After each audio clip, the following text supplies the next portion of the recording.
Trinity be with all of you. Good evening. Please be seated. Just a brief word tonight. Tomorrow we commemorate the Holy Apostle Titus, and we have a short epistle in the New Testament. Paul's writing to Titus. Essentially, after Paul was released from prison, he and Titus made his way around evangelizing, and they made it to the island of Crete, where Paul leaves Titus as the overseer, the bishop, the first bishop of Crete. And he experienced challenges of establishing the church there. There was a lot of Jewish tradition and a lot of Gnostic tradition as well that he had to overcome.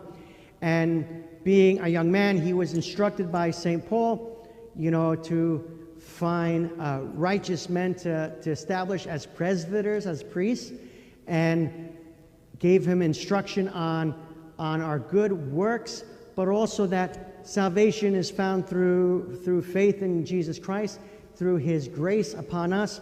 And I love this as St. Paul writes, for we have done nothing good upon this earth. That it's not through any of our righteousness, but we are saved through the grace of Jesus Christ.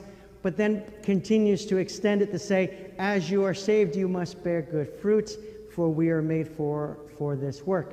So we commemorate St. Titus. It was established around 62 AD, and as I read, he lived until the 94 AD, where he lived a peaceful life and establishing the church there on the island of Crete.